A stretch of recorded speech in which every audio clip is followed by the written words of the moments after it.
Ceci est une émission payée par l'heure de la bonne nouvelle.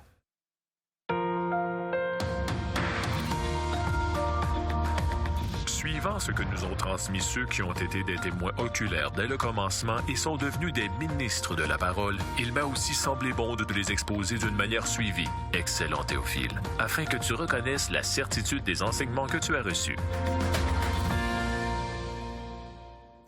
Bonjour et bienvenue à l'heure de la bonne nouvelle. Aujourd'hui, nous sommes un petit peu plus loin encore dans l'Évangile selon Luc qu'on découvre semaine après semaine. Et c'est toujours un plaisir pour nous que de vous amener avec nous à la découverte de l'Évangile. Et quand je dis nous, je dis François et Jeff, bien sûr, toute cette équipe de l'heure de la bonne nouvelle, ainsi que Jean-François, qui apparaît comme ça à toutes les émissions pour rappeler l'importance de connecter avec Jésus. Aujourd'hui, on va parler de la vie réussie qui dépend de la façon dont nous entrevoyons la croix de Christ. C'est à partir de là que va se décider si notre vie sur la terre va être réussie ou non.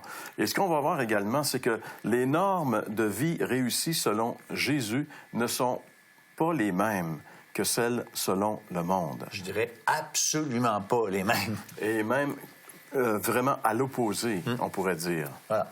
Diamétralement opposé. Oui. Parce que la question que j'ai posée aujourd'hui, Jean-Pierre, au Vox Pop, justement, c'est qu'est-ce que c'est pour vous une vie réussie? Parce que la question est quand même pertinente. Parce que même les réponses qu'on va entendre, on va voir que c'est quand même vraiment intéressant. Les gens réfléchissent. Là. Mais Jésus a donné un enseignement concernant le texte qu'on va lire tantôt. Là. Et cet enseignement-là nous amène à remettre en question la philosophie de vie qu'on a. C'est quoi une vie réussie? Il y a des bonnes choses qu'on peut faire, puis qu'on peut dire, à certains points de vue, la vie est réussie. Moi, j'ai un médecin traitant qu'on pourrait dire qu'il m'a sauvé la vie. Et puis, ce monsieur-là, il était vraiment un monsieur important, extrêmement... une belle personnalité. Et puis, j'ai vu récemment qu'il m'a soigné en 88, là, puis les années qui ont suivi. Et puis, j'ai vu récemment qu'il était décédé. Mais je peux dire que ce monsieur-là avait, humainement parlant, une vie réussie. Mais est-ce que son existence était réussie? Ça, c'est une autre chose. Avoir une vie humainement réussie ne veut pas dire que nous avons une vie divinement réussie. On peut dire ça. Alors, la question, pire, selon vous, qu'est-ce qu'une vie réussie? On écoute. C'est quoi une vie réussie, selon toi? Une vie réussie, c'est une famille accomplie, un travail stable, puis des enfants, une famille en santé. Pas avoir de regrets. Vivre sa vie en pensant qu'un jour, on va la quitter. C'est d'accomplir les objectifs qu'on s'est fixés dans cette vie-là. Je pense de la vivre heureuse le plus possible avec des enfants, naturellement, des petits-enfants comme mon cas, moi, là. Moi, je pense que c'est juste d'être en paix avec soi-même. Moi, je suis nouvellement maman. Bon. Fait que pour moi, ça, c'est vraiment ça, la clé là, d'une vie réussie. C'est de faire des choses qui nous rendent heureux le matin en se levant. Bien, je pense que c'est la mienne. Je travaille, je suis en santé, je suis heureux, tout va bien. Moi, je pense que ma vie, à moi, est très bien réussie. Une vie simple, c'est une vie tranquille. Moi, je fais bien. Ne me casse pas la tête avec le reste. Avoir accompli les choses que je voulais. Dans mon cas, c'est d'avoir des enfants, puis une carrière, puis être heureuse. Humainement parlant, ces gens-là ont donné une bonne définition de ce qu'est une vie réussie, finalement. Oui. Malheureusement, chacune de ces définitions-là, qui sont, comme tu dis, humainement parlant, tout à fait justes, ne tiennent pas compte de l'au-delà, ne tiennent pas compte. Notre vie, on va tous la terminer à la même place, à la même adresse, au cimetière, mais il y a une vie au-delà du cimetière.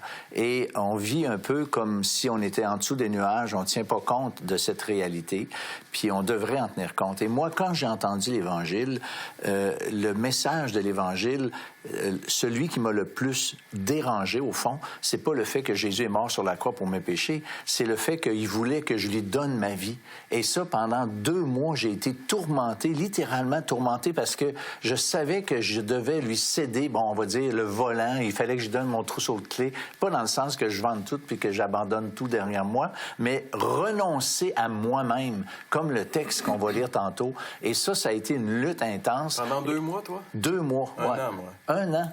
Ah non, mais c'est fou. Mais il y a personne qui entend l'Évangile qui n'est pas confronté à cette vérité-là. Parce que si on n'est pas confronté à la vérité qu'il faut abandonner et s'abandonner à Dieu pour le suivre, bien, c'est pas encore l'Évangile. Il y a quelque chose qu'on n'a pas compris. On peut avoir compris la solution, mais on n'a pas compris qu'il y a aussi un prix. On pourrait dire la croix a 2 côtés et il faut comprendre que Christ est mort pour nos péchés, mais nous, il faut le suivre. Et c'est ces 2 éléments-là qui font en sorte qu'on peut vraiment être sauvé, pardonné, que nos péchés soient pardonnés, qu'on ait la vie éternelle. Qu'est-ce qu'une vie réussie selon Jésus? Bien, c'est ce qu'il décrit dans le passage de Luc que nous allons lire ensemble après la pause. Vous avez des questions ou des commentaires sur ce que vous venez d'entendre? Contactez-nous par téléphone ou réagissez sur les médias sociaux.